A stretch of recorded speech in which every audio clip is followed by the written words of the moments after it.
yours there and I'll set it, okay?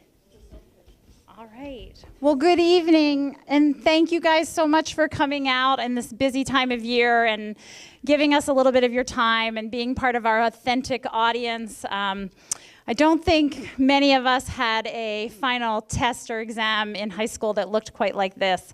This is pretty real. So these students are really, really brave, and they have spent a semester improving their public speaking skills, getting up in front of the class, embarrassing themselves, talking about random things that Ben Franklin wrote in the 1700s, or perhaps persuasive topics they could care less about. They've done 6 speeches. This is the 6th one. And each and every one of them has gotten better as we've gone. And tonight you're going to get to see kind of the culminating activity. And I tell kids that this is the most important speech they do all year, because this is the practice for the real kinds of speeches you'll do in life. This is the practice for the speech you'll do at your sister's wedding or your mom's retirement party, your dad's 80th birthday, things like that. So it's a really important practice run. And all year, they've been practicing in front of a group that they've gotten pretty close with. So it's really nice to throw you guys into the mix and kind of shake it up a little bit.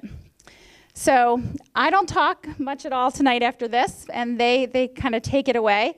So starting tonight, as our first presenter, we have Ingrid. Yay. So you can just stand there for a second while I get your slide up. Okay, yeah.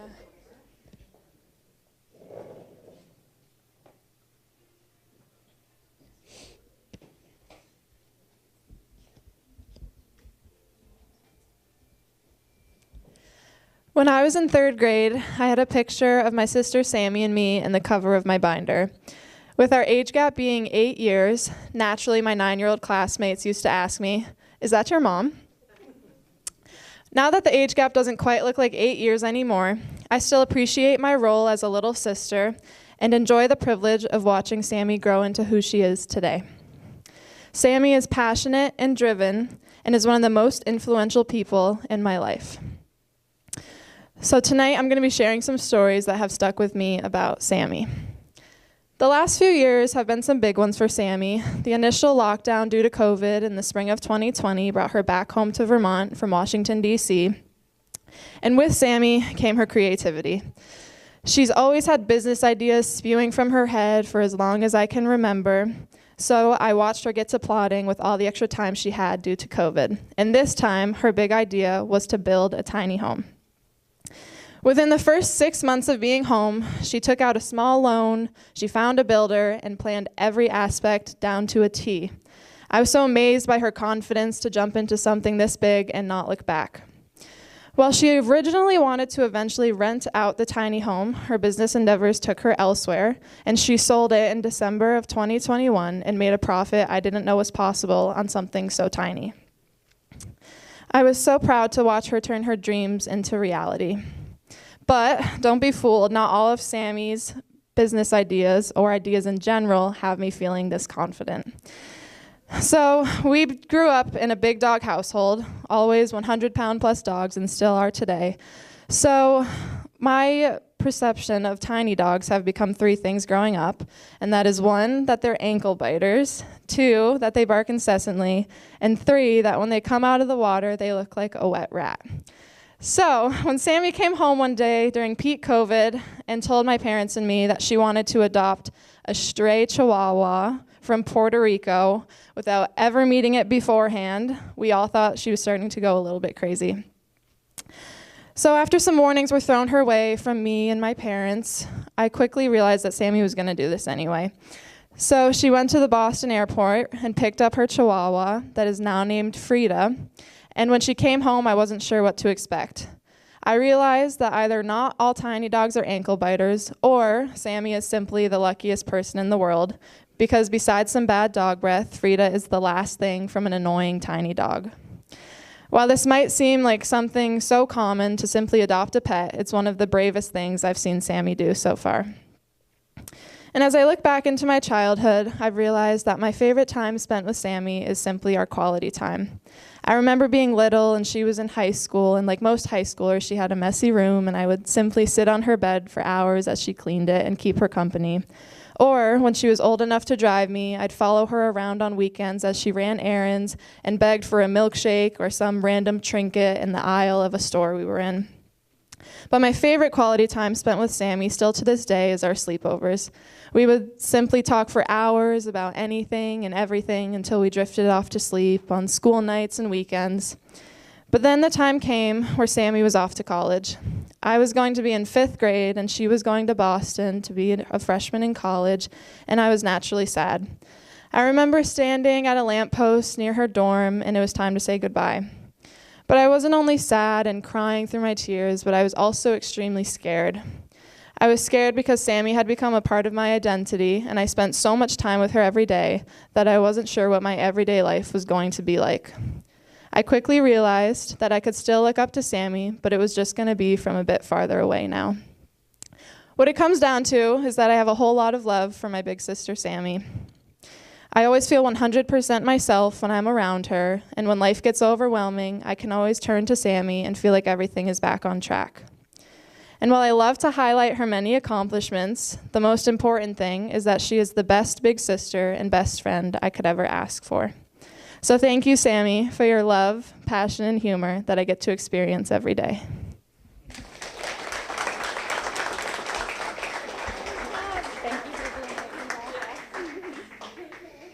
Thanks. All right, and next we have Evan.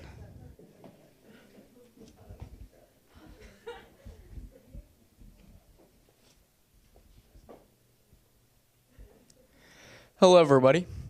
My name is Evan Cadmus, and today I have decided that I am going to be honoring my kindergarten and my elementary and middle school teacher, Miss Kristen King. Now, the reason why I decided to honor her was because she has had so much influence in my life, because not only was she my very first teacher ever, she was also the person who truly got me into the performing arts, which is what I want to actually do as a career now, probably because of her. So this is why today I will be talking about this amazing woman. So I remember back in kindergarten that she would make lessons very fun. I remember there was this one time we were doing this rainforest unit where we were learning about all the plants, animals, basically anything about the ecosystem and whatnot. And I remember we were painting the rainforest scenery around the classroom. She found a way to keep our little 5-year-old minds entertained, and she was honestly a good teacher. But besides that, she, like I said earlier, she was the person that truly did get me into the performing arts. Basically, it used to be at where I used to go to school at Monte Cristi that you could do the Drama Kids, which was a little program that was inside the whole drama club where grades K through 2, if you signed your child up, would go on for a song or two. And so I remember she choreographed this one song that the Drama Kids were doing. It was in Wonka Jr. And I remember that I went on stage, we were handed out lollipops, and we did a song with the lollipops. And that's definitely where I got my roots for acting. And I definitely have this woman to thank for it. But besides that, she also had a lot of faith in me. Starting from 4th grade, she entrusted me with more talkative supporting roles, and it led to, in 6th and 8th grade, because sadly there wasn't play in my 7th grade year, she would actually give me lead roles. And I remember when I was in 6th grade, when we were auditioning for this one play, she was like, "You can audition, but I already know what part I'm going to give you anyway." She had so much trust in me, and it's really overwhelming. So, to conclude today, Miss Kristen King was a big part of who I am today, and thank you.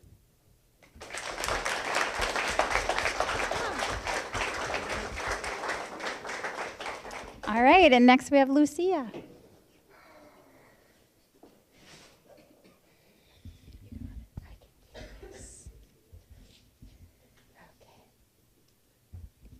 Salutations. My dad was a great dad. His friends would tell me that he was very sociable, laughed a lot, and was always up for a challenge, and was very unpredictable. This was not the dad that I knew. The dad that I knew was the dad that went to work at 7:30 in the morning after bringing me to school and would come back at 5:30 sweating to pick me up after he drove back from school. My dad grew up in New Mexico with an alcoholic army dad, so he was a very stoic man. That's how I knew him. And whenever people would tell me that he was unpredictable and all of that sort, I never believed them. Because my dad wasn't one for expressing his love for me in big, grandiose types of movement, but the mundanest of things that we could possibly do, such as walking home and then going down to our local convenience store named the Shopping Bag in Burlington. I don't know if any of you know it. Their burgers are great. But we would go there every Monday. It was a ritual that we did every Monday where me and my dad would go and get burgers. And while we were waiting for our burgers, we would go to the freezers and get drinks, different kinds of drinks. I tend to get the most sugary drink that I could find because as a 9-year-old, you got to find ways to fit your sugar in because your parents aren't going to give you those sweets. And we would talk about our day. My dad would tell me about his day at work at the hospital. He was a parking manager, so he would tell me about people's inability to use the parking meters correctly and also about their inability to park. You'd be surprised at how many times he told me people cannot park. And we would just ask each other how our day was, and it was always such a fun time. And then we would walk home down our street, down Drew Street, past the Chinese restaurant that separated our street from the other, and we would just walk in silence. And whenever we walked, I would look at him, and then I would see this cool, older adult, and then we would go home and then eat our burgers in a fury and watch Jeopardy.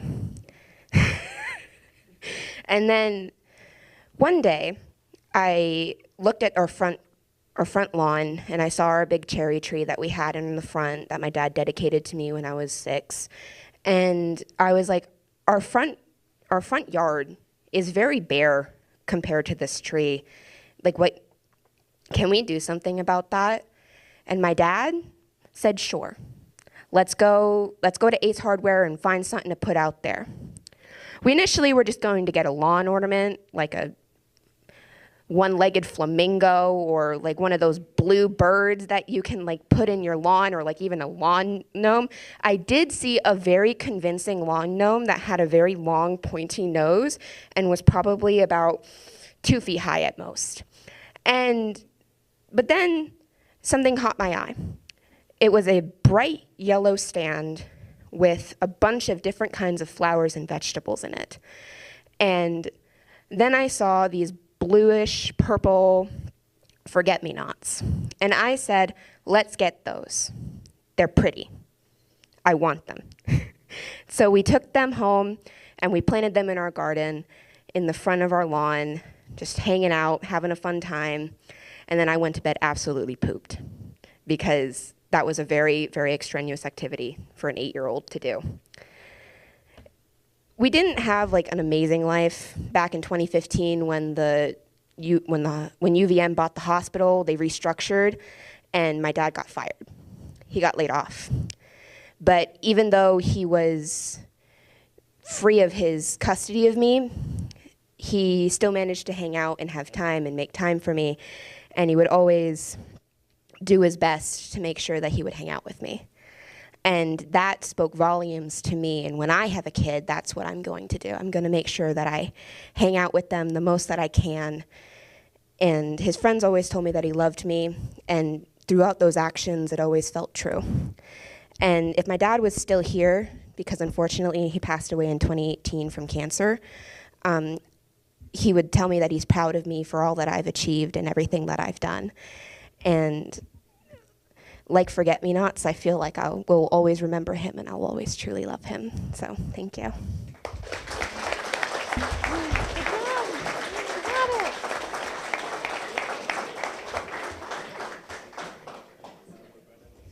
All right, and next we have Brendan. Are you going to start the timer? I will start it for That's you. huge. Try to stay on the... All right, where? Oh, we're getting situated here? All right. Good evening, everyone. We all have someone that we love, cherish, and just enjoy being around. For me, that would be my father. Throughout the first 16 years of my life, my father has introduced me to a multitude of new ideals, how I can overcome, persevere, and I would like to show you guys how he has and how he will always be a big part of my life. My father has always wanted me to stay active, whether that be playing an instrument, a sport, as long as I was active, not sitting around on the couch just doing nothing. At first, we tried t-ball. That one didn't really work out. Next was soccer, which quickly faded. But then we tried hockey, and my first time on the ice didn't really go as planned. Kicking, screaming, falling every which way, just some of the different emotions and actions that went on that day. But as soon as I got carried off the ice, plopped down next to my father, he gave me a talk, a one more try talk. Just go out, give it another try. Best decision I ever made. Without that talk, I would have never been able to experience everything that I have, all the friends that I've made, and the memories that I've created. Without that, well, I can't imagine not having that. Moving on to the academic portion of it, my mom used to help me out with the homework all the time, around the age of 6, 7, 8, 9, you know. She's a 5th grade teacher, so it went along right with it. But when she couldn't, my dad had to help me with it, and he didn't always have the greatest patience. We would sit there, break out the times table flashcards, and 7 times 7, 49, easy, right? Not for 7-year-old me. Was never the best at times tables, and he would get frustrated, I would get frustrated, and it didn't really always end well. One time, we all got really frustrated. He took a step back, took a minute, came back, and just took a new action on things.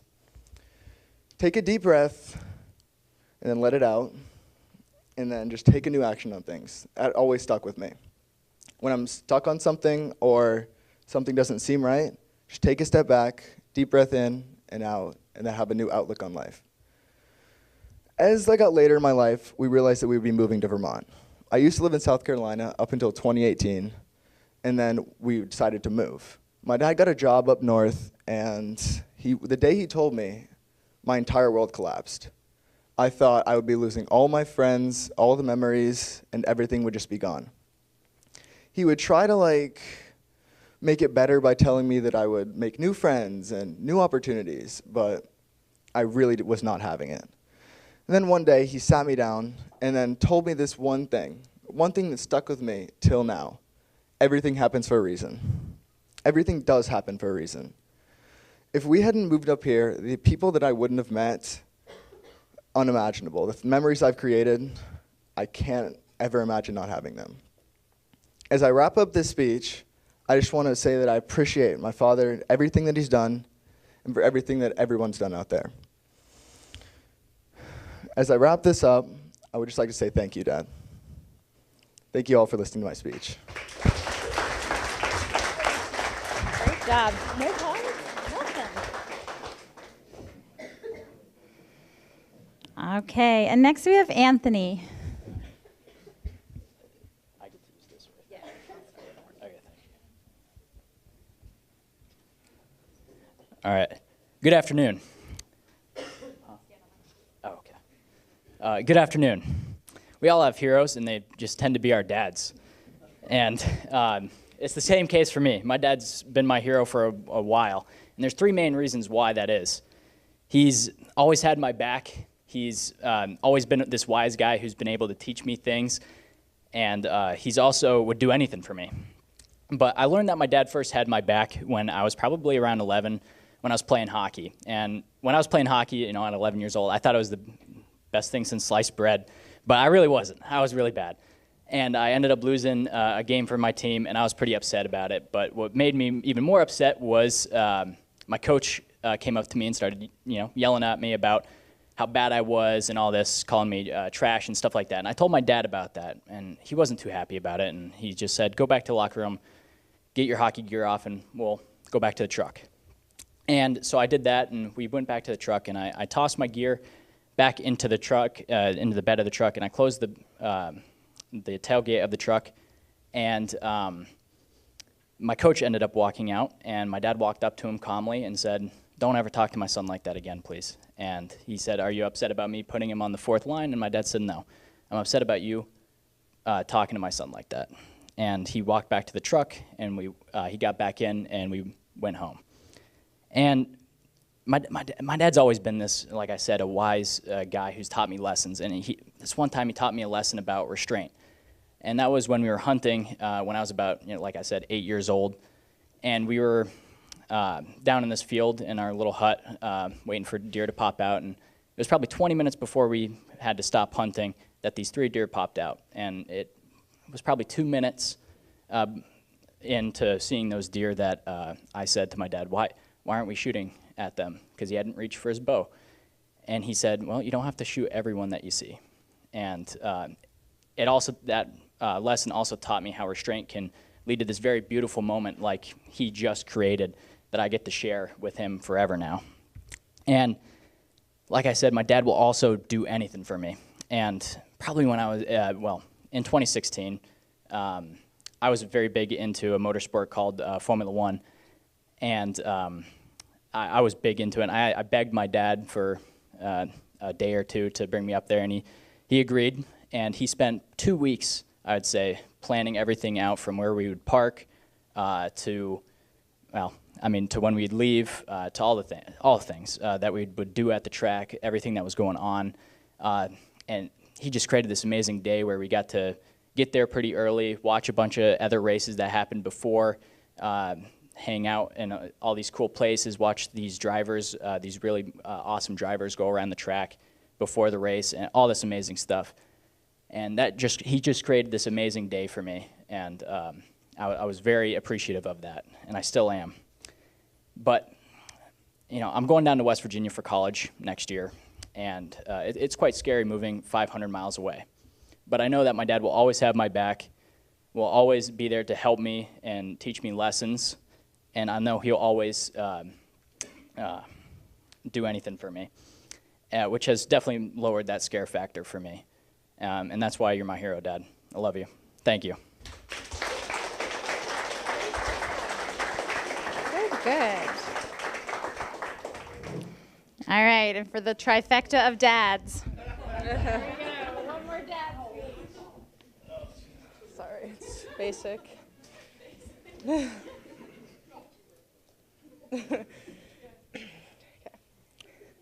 So my dad has got to be one of my favorite people to spend time with.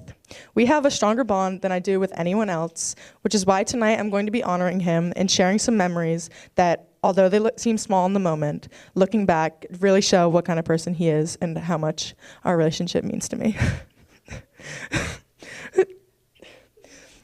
One of my family's favorite activities to do together is go out on the boat, but this can also be one of the most stressful activities for my dad. Nothing gets more tense than docking or undocking the boat on a windy day. Jump off and stop it. Don't let us hit the dock. But even though this gets very tense, as soon as we get out into open water, I always ask the same question. Will you please pull me on the tube? And by the end of the day, he makes sure that wish comes true. And although it is very sweet of him to pull me on the tube, as soon as I get on that tube, he shows no mercy and whips me around until I fly off or physically cannot hang on anymore. This also applies whether or not I have friends on with me. So we don't get to do this much anymore because we are both very busy, but one of my favorite things to do with my dad has always been our little outings, just the two of us. We've gone to many places like Church Street, different restaurants, and much more, done new things like trying my first Philly cheesesteak or seeing him get called up to volunteer for a Festival of Fools show for way too long. But my all-time favorite place to go with my dad is Costco. No one racks up a higher price tag at Costco than a daughter and her easily influenced dad. I feel like everyone has that parent that's a little more lenient than the other one. For me, that's definitely my dad. We'll go in needing one item and come out needing to refinance our house. Or for us, that means going in, needing a rug for my mom, and coming out with a giant squishmallow and some tools that my dad had to have. Needless to say, when we get home, my mom is less than enthusiastic. Although, when a lot of people look at my dad, they just see a big tough guy. The more time you spend with him, like my family and I do, the more you see that he actually can be really sweet. I still remember all the times that he would carry me in from the car when I was asleep. And although he definitely knew I wasn't asleep, he still continued to carry me in no matter how big I got. Even today, he'll do such small things, like clear the table when he sees me hanging out with playing with my little sister, because he knows that things like that are much more important than some chores. And although he'll hide my leftovers to make me think that he ate them, in the same day, he'll also bring me a glass of water at night when I tell him I'm thirsty. The same guy that loves to complain about our animals and how annoying they are is the same guy that gives the most love out of all of them. And every time when I hand him my cat, he still holds her like a baby like I do. To sum this all up, my dad and I have an amazing bond that I wouldn't change for the world. And although he loves to get a rise out of me, he can also be very sweet. I get many physical traits from my dad, but over the years, I've also gotten many, many personality traits, which is something that I would not change for the world. Thank you.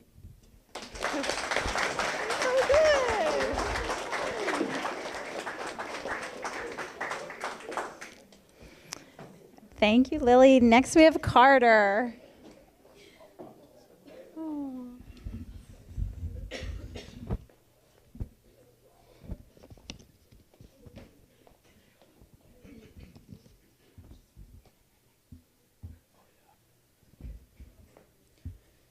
Hello, everybody. My name is Carter the Vinny, and we all know life can be very difficult at times. Sometimes it can feel extremely hard to improve yourself, but there is something that can make this a lot easier: having a good friend. No matter who you are in this world, life is bound to bring you challenges, and you need a friend to help you get through them. Today, I'm going to be talking about how there is no one more motivating, inspiring, and disciplined than my friend Liam. Throughout the years of me knowing Liam, not only has he helped me improve myself physically, he's helped me improve myself academically. It all started in kindergarten. When Liam and I were in kindergarten, we thankfully got assigned the same class, and we became friends on the very first day. As time went on, we got closer and closer, and we started to hang out outside of school almost every single week. Unfortunately, in 4th grade, Liam ended up moving to Colorado, but that did not end our friendship. I still fly out to him in the summers, and we talk online almost every single day. Little did I know that in kindergarten, I met a lifelong friend, well, so far, lifelong friend, that who's going to help me improve myself and help me get through challenges throughout my life. In 2019, I was not in the best mental place. I was mentally struggling because I knew I could do more with my life, and every time I had that thought, it would always lead me to wanting to start working out. In 2019, I started to take notice of my friend Liam working out, and that did inspire me, and I started working out at the beginning of 2020. At first, it was hard to find the discipline and motivation, but seeing Liam lift 6 times a week, along with jogging 6 to 8 miles a day, I was motivated, and I knew I could do it as well. I didn't jog 6 to 8 miles, but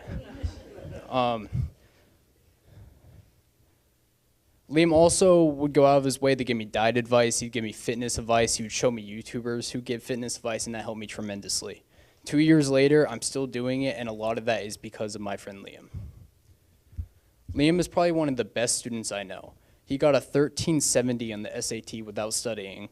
And he also has above a 4.0 GPA because in his high school, if you take college classes and do well in them, they allow you to go above a 4.0.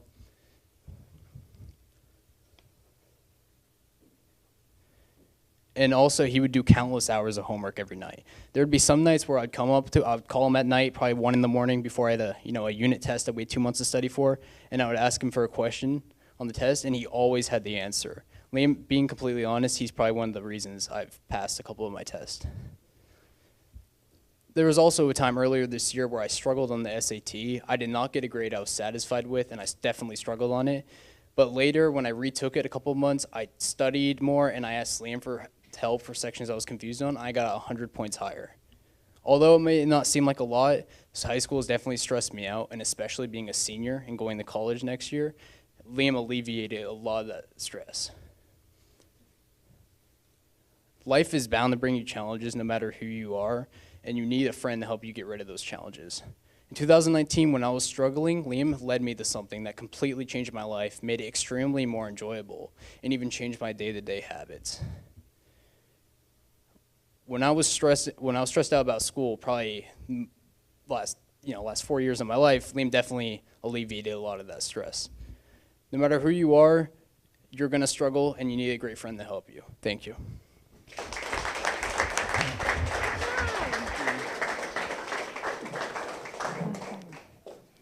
All right, and next we have Kevin.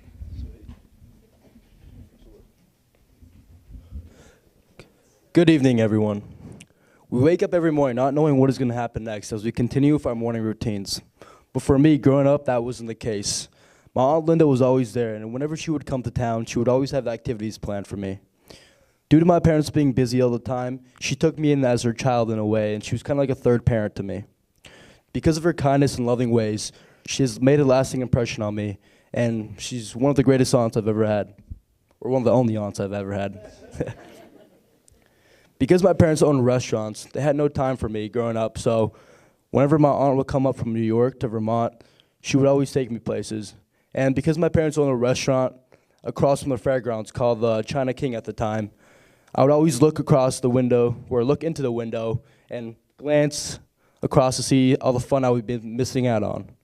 She would see that and just see how sad I was, and so she would take me to the fair all 10 days, and boy, oh boy, were those one of the best 10 days I've ever had. Moving on from having fun at the fair, she taught me how to cook. She grew up in the same fashion as me, as both her parents owned restaurants, and so she knew I was going to work at my parents' restaurant eventually when I grew up, so she taught me how to cook. The first thing she taught me was how to use a knife the proper way, which was to roll up your knuckles and put your knife in front of your knuckles and let them glide through it so you don't cut your fingers off. The second thing she taught me was how to use a wok. So a wok is kind of like a frying pan, but it's much bigger and rounder on the sides, and so it would be hard to toss food in the air. So instead of using real food, she used a wire brush used to clean the wok to teach me how to toss food in the air, and it took me about 1,000 tries, but eventually I got it. And looking back now, I can see why that could be super helpful, because as I worked the line more at my parents' restaurant, it's been much easier. In addition to that, in the summer of 2016, I was about 12 years old, and my aunt came to town. And I didn't have much of a childhood because I was always working, and so she took me golfing. Golfing wasn't my favorite thing to do, and I wasn't the greatest at it, but it was the thought in her mind that counted. She would take me every day for about 2 hours, and even though I didn't like it as much, it was the thought that counted. And looking back now, I still remember it, and I'm here today talking about it. Because my parents had no time for me growing up, my aunt took me in, and because of her kind-hearted ways, I just want to thank her for making all the memories with me growing up. So thank you, everyone, for coming out tonight.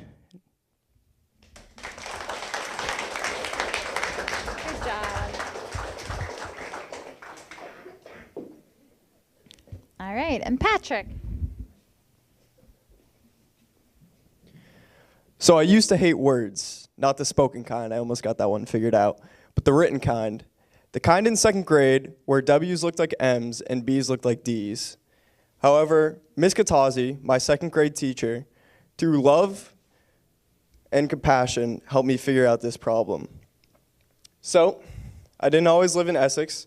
I did grow up in Winooski, going to St. Francis Xavier Elementary School. And if you were to ask anybody, I was known for many things, but the most being, I was a troubled kid who'd spend most of the days at the office. So I could still picture myself bawling my eyes out in the all too public chairs in front of the office when down comes the hallway, Miss Katazi, to my rescue.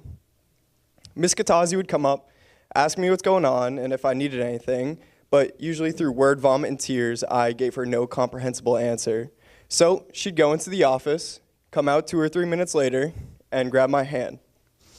We'd take a little stroll down to her classroom, but just because I was not in the office anymore didn't mean I was in the clear. She'd usually rip me an earful, but being in the office in 2nd grade was a life or death situation, so she had to calm me down somehow. But with a sweet incentive, she'd always give me a treat and I'd quiet down right away.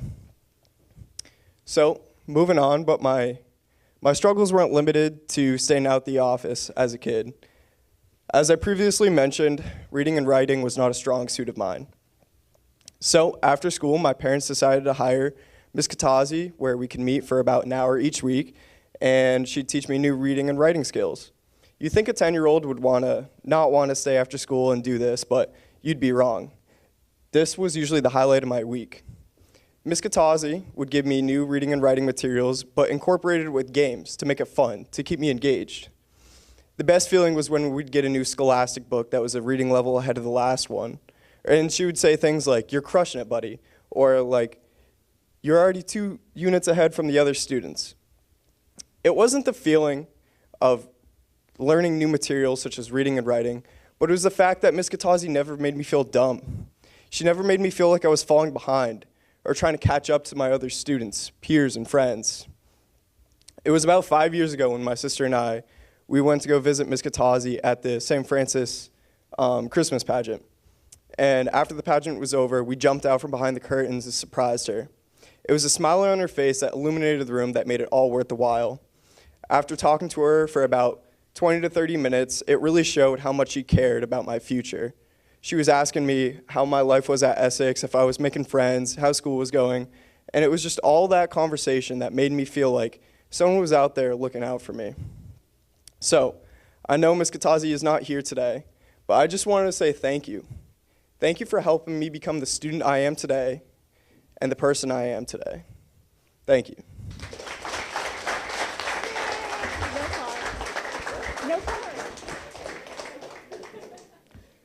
Great. And next we have Nate.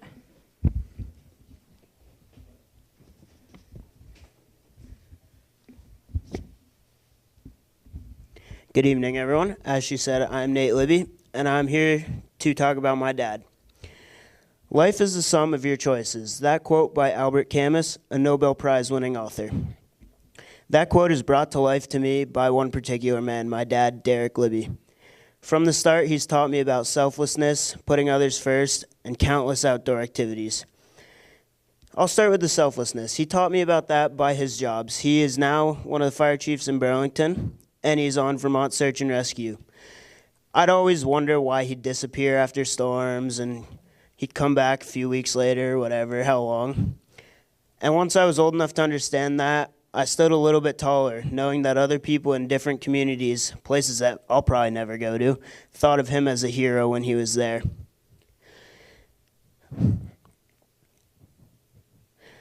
He's taught me outdoor activities like hunting, skiing, boating, fishing, hiking.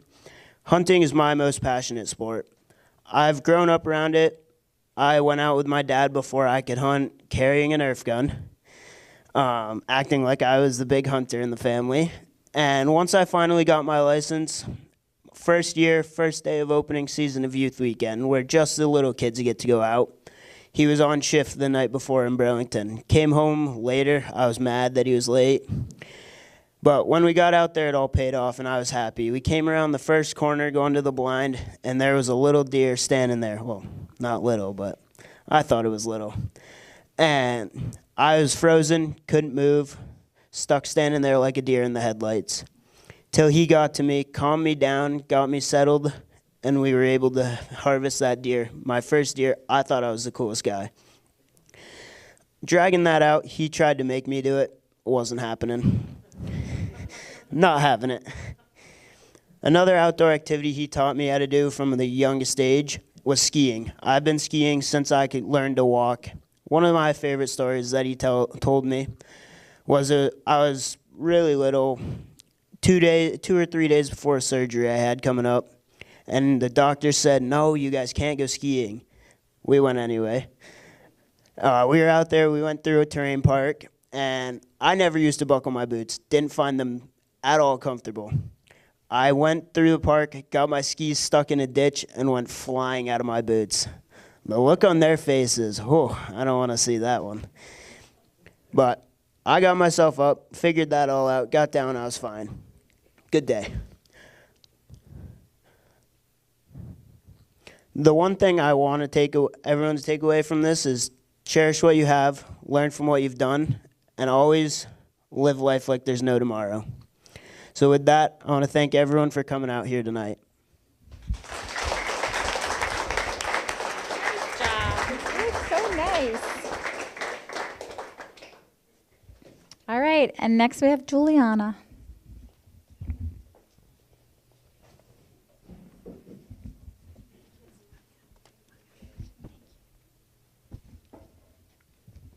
Good evening, everyone. Dance has always been a large part of my life. It's allowed me to express who I am and who I want to be. The person who has had the most influence on my dance career is my teacher, Miss Nikki Booten. Nikki has always been there for me during the highs and lows, including when I first started at her studio, when I had my many injuries, and as someone who has always taught me numerous life lessons. So tonight, I'd like to honor her and explain how she's impacted me and shaped me into who I am today. I'd like to begin with explaining how she helped me transition to her studio. Just like life, I've had many ups and downs with dance. I had an unfortunate experience about 5 years ago where I needed to leave my studio immediately. I talked to Nikki and found my current studio, Fusion 802, and told her what was going on. Even though she had never met me and had never seen my face or even seen me dance, she just understood. And it was like a breath of fresh air to talk to her about something that was so real and so personal.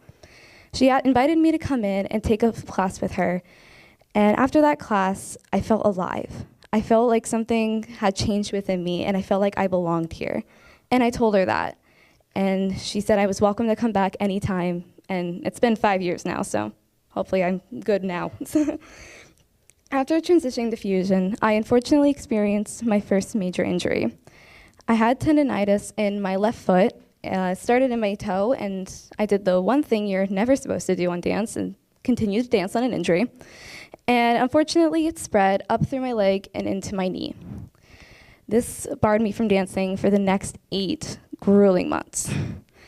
I told Nikki that I felt like something had been taken away from me. And when you can't do the one thing in life that you love so much for so long, you feel empty and you feel like something is being taken away from you. So she let me come in and sit with her for hours on end and watch my friends dance. And being in that community was like a warm hug.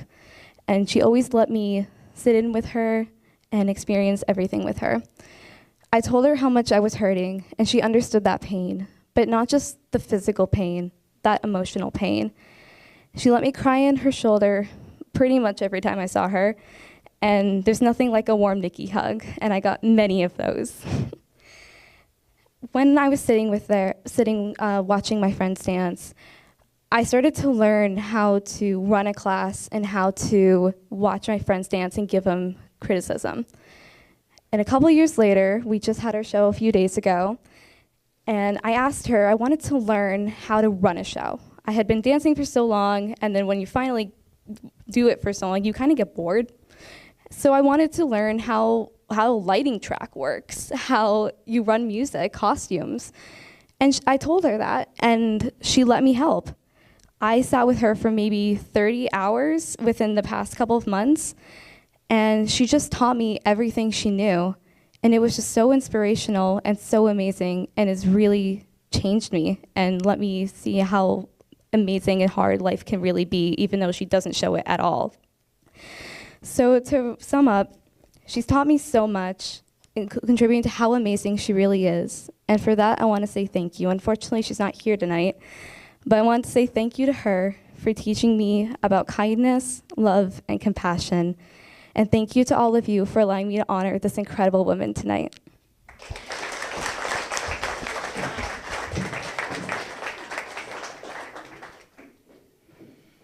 Great. And next we have Zach.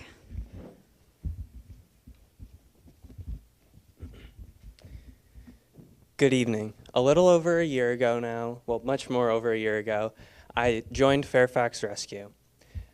My mom and I went down to the station and we talked with, at the time, Bambi Dame, the head of service, and we eventually signed an application, or filled out an application, and I started observing on the ambulance.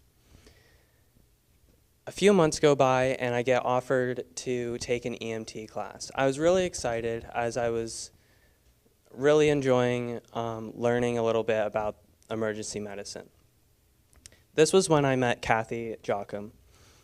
She taught my EMT class and has inspired me to honor her tonight. Kathy has helped me through many things, including getting my EMT certification and she's helped me to get my EMT certification, and also she's taught me many things about EMS. Kathy has challenged me in many ways, and has also been there, or been there when hard calls happen. When I first got my EMT certification, she would ask me right after we got the patient into the ambulance. She'd ask me, "So Zach, what do you want to do?" And I'd tell her a few things that I was thinking, and she'd be like, "Okay, let's do that." And we did, and everything went great, thankfully. She would also, on occasion, allow me to lead calls, which was pretty intimidating. Another challenging story was that when she was teaching me how to drive the ambulance, I would come in every week after school and do an hour, maybe two, of driving with her. We would go about a 5-minute radius around the station so we could get back real quick and get the rest of the crew in case we got a call. One day, she decided to say to me, "Zach, now you're going to figure out how to get back to the station." Now, I'll admit it, I'm not good with directions, and it took me about 30 minutes to get back to the station, even though we were like 5 minutes away. This was pretty embarrassing. So the last story I want to tell is when we had a challenging call. We got called for a person who had stopped breathing, and we responded to the house and did unfortunately have to start CPR. The patient did have a DNR and a do not resuscitate order, but the family couldn't find it, so we did CPR for roughly 10 minutes while Kathy figured out contacting his doctor and getting orders so we could stop CPR. We did, and unfortunately the man died. Afterwards, though, we got back to the station and Kathy checked in with the whole crew. She told us, "I know this is your first time seeing this and dealing with this, so if you ever need to talk, I'm always here." And that was really reassuring to me, knowing that I could talk to her if I needed to. Kathy has inspired me to continue my career with medicine by going to college for nursing. She also inspires me to be a better patient care provider every day, and I look forward to learning more and more from her each and every day. Thank you. Got it. Great. And next we have Maddie.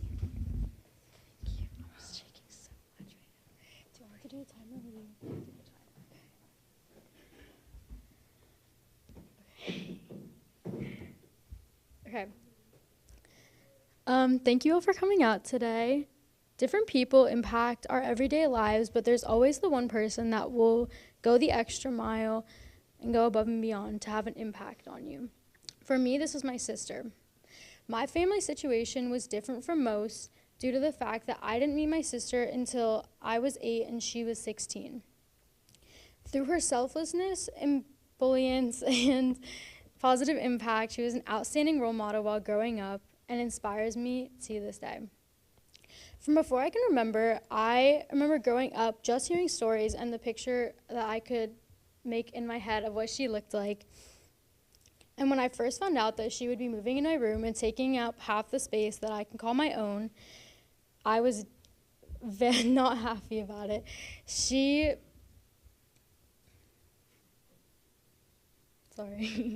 Unlike my sister, I struggled when it came to academics, and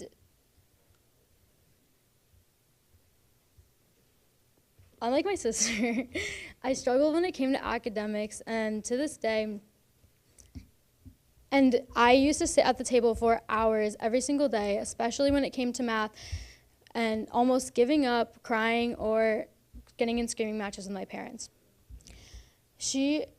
For her, school came easily, so after sitting at the table, listening to me cry and scream, she decided that she would help me even though she had hours of her own.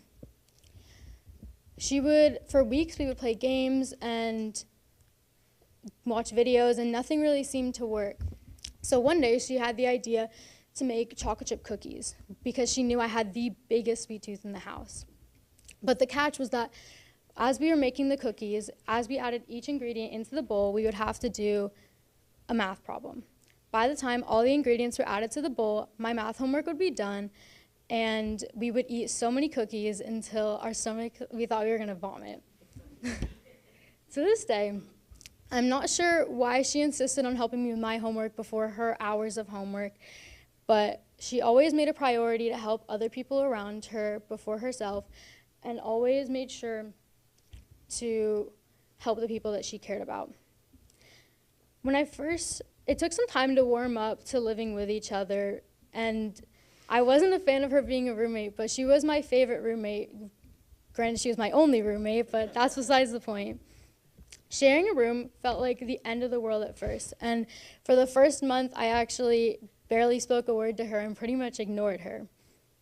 We ended up sharing a room for 3 years, which meant that on nights when neither of us could sleep, we would go on late night trips to McDonald's, watch movies, and even prank call her mom during all hours of the night.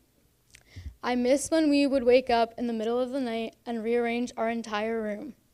She always made sure to take advantage of any free time and always take every night as if it was our last. Having such a big age gap had many advantages, like having my own personal chauffeur and being able to hang out with her older, cooler friends. But there are also many disadvantages to this. She was in high school at the time, so she unfortunately went to many parties and ended up hanging out with people, which led to an addiction and ended up affecting her both physically and mentally. Towards the end of her life, there weren't too many good memories, but when I would visit her in the hospital, she would always make sure to have a big smile on her face and have the glass half full. She used to tell me funny stories about the crappy cafeteria food and all the crazy stories about her friends, even though not all of them were age appropriate for a 12-year-old. My sister was a crazy, wild, messy, and hilarious person, but she always told me never to take life too seriously, and I will always admire her for her selflessness, ebullience, and ability to always have a positive attitude. Thank you.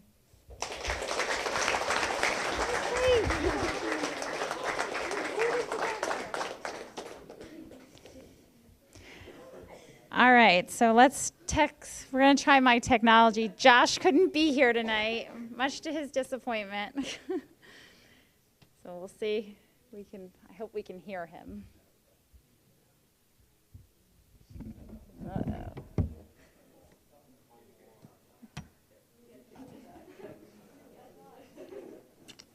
Oh.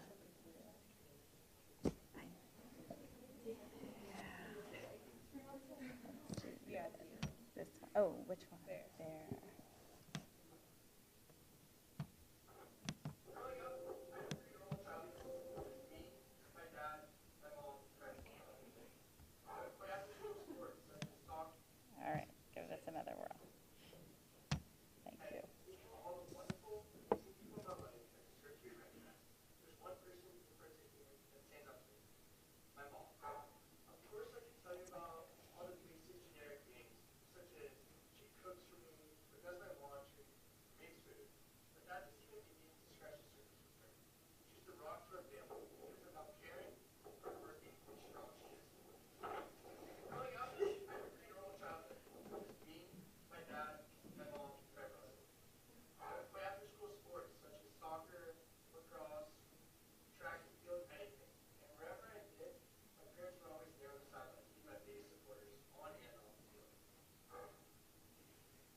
go. And next we have Kate. Okay, so growing up, most siblings tend to not get along. However, this wasn't the case for me and my sister. We were more like friends. Looking up to Ashley throughout my life, I have established my strongest personality traits, like perseverance and determination, by noticing her achievements and motivations while always striving to do her best. So tonight I'm going to be talking about her achievements and how I have applied them to my own life. So first, I'll be talking about her running the full Burlington Marathon. This was a very proud moment for not only her, but for me too, because I saw the challenges that she faced leading up to this. 2 times prior to her actually running the full marathon, she attempted to run the half. The first time, she decided she wasn't prepared enough and decided not to run it. The second time, she ran it, but wasn't that happy with her time and knew she could do better. So in 2019, going into the full marathon, she was determined to do her best. I remember when she was home, I would be just waking up and she had already gone for a run and was ready for the day. This showed her determination and how she really wanted to achieve this. Although running a marathon is not something I would ever do, I learned many lessons from this. I learned that although things aren't always easy, you can do anything you put your mind to if you put in the hard work. The next thing I'm going to be talking about is her in college. Ashley was always the kind of girl to get straight A's in school, and grades were always something that were very important to her. This ended up paying off because she attended Boston College. This was always something I looked up to throughout my entire high school experience because I knew that if I put in the hard work, it would all pay off in the end. This will also be something I can look at coming in the next year because I'll be attending college. And to an extent, I saw some of the things and challenges she experienced while in college. Some of these include being homesick. I remember my parents getting many calls her first year of college saying how she was homesick. And although this was difficult for her at the time, she didn't give up and she kept a positive mindset through the entire thing. And in the end, it ended up being worth it because she had a great college experience. And then not only are her achievements something I can look up to, also her positive, selfless personality is something I admire. Just recently, she has just let me come visit her a lot in Boston. Not only that, she meets me halfway and drives all the way half, even when the time isn't the easiest for her. During these times, she makes sure we are always busy and doing something I want to do.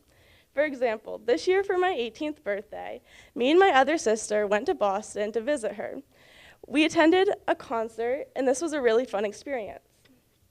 So overall, seeing how she has grown, I've been able to look up to her, and I will continue to look up to her throughout my entire life. Thank you.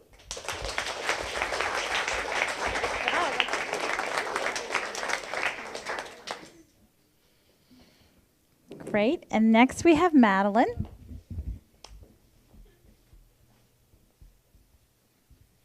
These past 18 years, I've done numerous sports and had an uncountable number of coaches, and I've learned a lot, from learning to kick the ball with the side of my foot during soccer and keeping my heels down when I ride horses.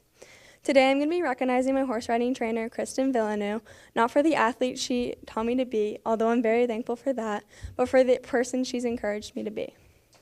When I first met Kristen, I was looking at a new club that I was interested in joining.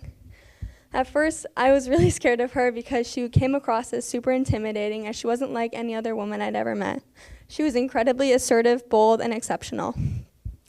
When I first went to her barn, I was extremely shy, and she even called me painfully shy.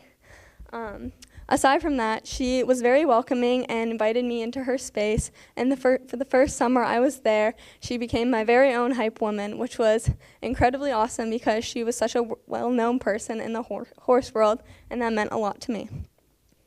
When I also first moved to her barn, I learned that Kristen had a really big thing on Kristen's agenda was her responsibility. And so one summer, I ended up leasing this really rambunctious horse named Wiley, and he enjoyed tossing me every chance that he got. So to counter this, I would lunge him before I rode, which is just when the horse goes around you in a circle while you're in the middle. And Kristen let me use her very own personal lunch line, which was a big deal because she doesn't let people use her personal stuff all that often. And one day, I accidentally left it out by the side of the ring, and this was pretty bad. And so the night I realized, I was at home and it was pouring rain outside, and I begged my parents to bring me back because I did not want to live up to the repercussions of leaving her stuff out. They didn't bring me back. And so the following day when I saw her, she simply informed me, "Madeline, you're never using my stuff again." And that was really embarrassing because I hadn't lived up to the expectations that she set for me. So moving forward from that day, I noticed myself holding myself accountable for those expectations because that's what she expected of me. Kristen's best quality is her perseverance and the way she portrays it to others. These past 5 years of me being at her barn, I've experienced a lot of up and downs in horse riding, and I've often felt like I'm plateauing. But Kristen has found a way to set goals for me through the summer, and that way I can feel like I'm still achieving and getting better, although maybe I'm not. Kristen also reminds me when I'm reaching these goals often. An example of this was I really wanted to ride confidently downhill because it had been such a struggle for me these past couple of years. And she really helped me do this by starting with smaller jumps and then working up to bigger ones, and she helped me improve my confidence. So today I've taken the time to recognize my horse riding trainer, Kristen Villeneuve, for the person that she's encouraged me to be. As I leave high school, I'm going to take the characteristics that she's given me with me to college, such as being goal-oriented, which as I found is really helpful for me, having really good confidence and being confident with myself, and being responsible. Anyways, that's it. Thank you.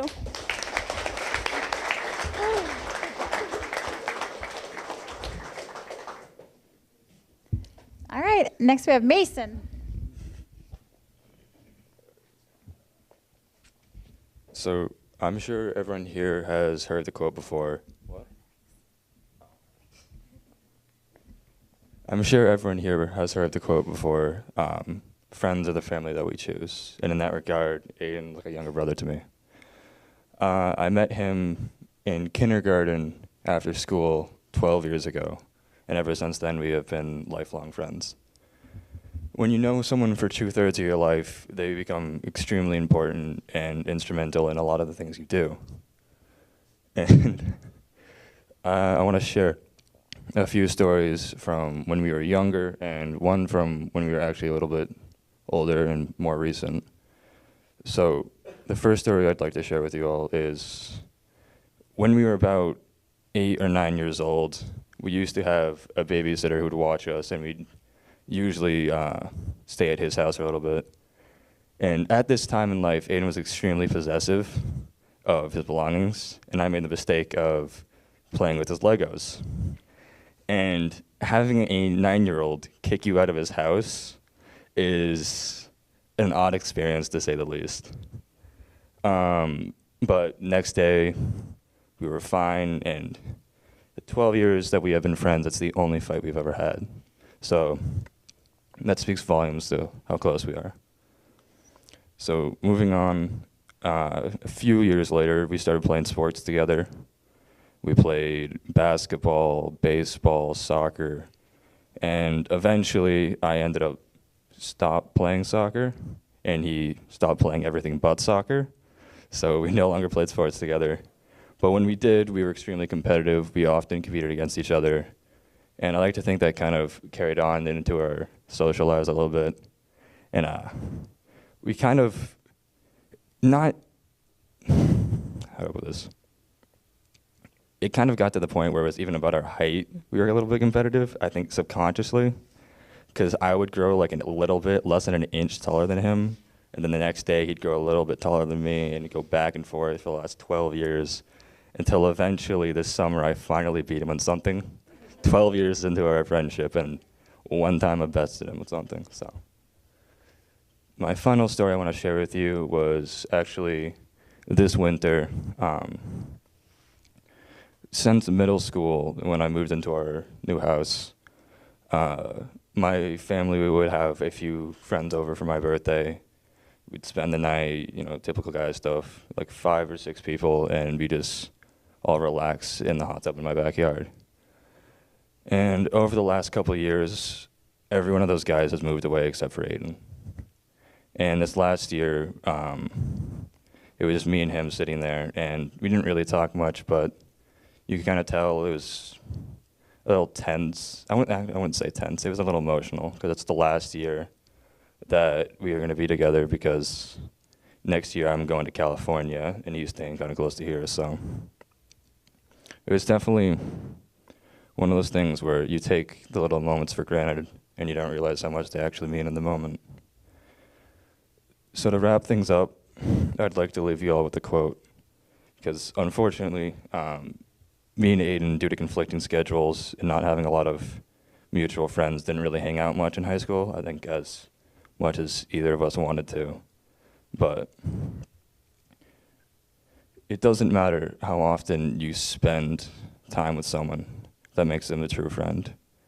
It's spending that one moment with someone and having it feel like no time has passed at all since the last time you saw them that makes a true friend. So thank you very much.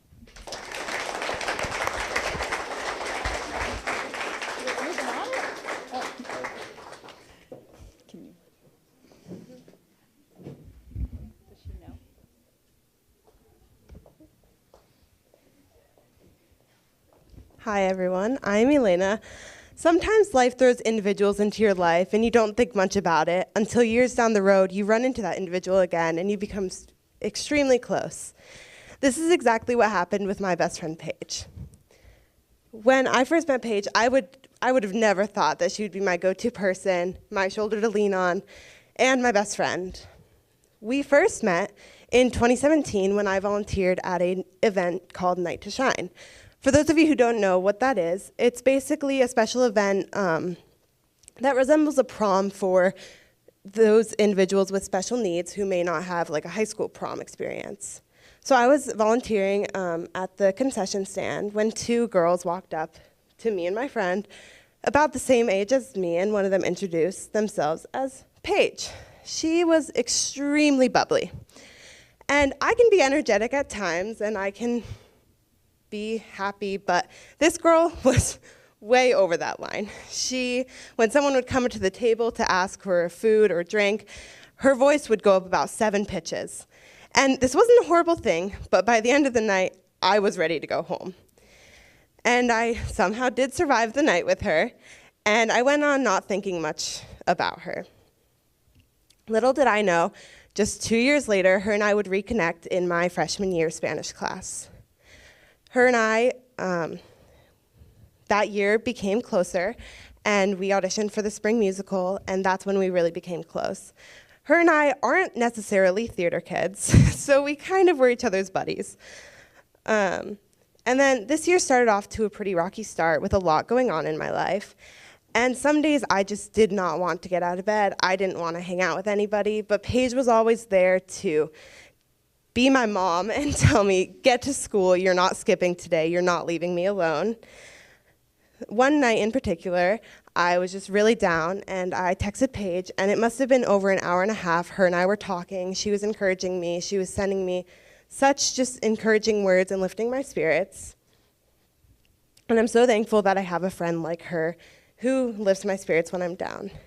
Now, Paige can be very serious like that one night, but anyone who knows her would describe her as spontaneous, bubbly, positive, and I learned that this was in the best way possible, not like the first time I met her. We have always been buddies for any type of school event, whether it's a sport event, a formal event, a theater production, and 2 of her favorite sports to go to is soccer and football. And with the inability junior year we weren't able to really go to any of the soccer and the football events, so Paige made it a goal to go to every single game that she wanted to, and she dragged me along. And I ended up enjoying it a lot. And so on November 13th, with the football championship that day, the text came into my phone, let's go to the football championship. And I looked at the weather, and there was a huge snowstorm supposed to hit that night, and it was in Rutland, which is over an hour and a half away. But nonetheless, I texted her back, I'll pick you up at 3. Her and I packed up the car with snacks, with coffee, whatever we needed, and made our way up to Rutland. When we first got there, we realized how cold it was going to be, and we were not dressed for that weather. But we were having fun, we were cheering on our football team, And then the snow started, and it didn't stop. This wasn't like Hallmark movie snow. It was heavy Vermont snow. And I realized how a sweatshirt does not combat all that snow. I was miserable. I wanted to go home. I wanted to find our car and leave. But Paige, cheering on our team, having the time of her life, looked over at me and said, "Get over it, you're staying." Now, I could have left her up in Rutland because I was her ride, but I didn't because I knew she was having the time of her life. By the end of the game, she still had a smile on her face, even though we were drenched and ready to go home, and she said she would do it all over again. That is one of my favorite memories that I have of Paige and I always think about it. Paige is a genuine, caring person who I get to call my best friend. When I first met Paige, we didn't click, but when I actually gave her a chance, she became one of the people who I know will be in my life forever. She's so positive, and in my friendship with her, I've learned that you can really find the good in anything, and I learned that I'm not the only mom of the friend group. So thank you, Paige, for sticking by me for years, and thank you, everybody, for coming out tonight.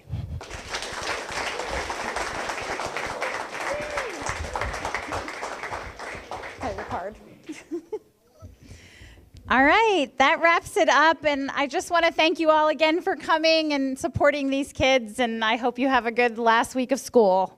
Thank you.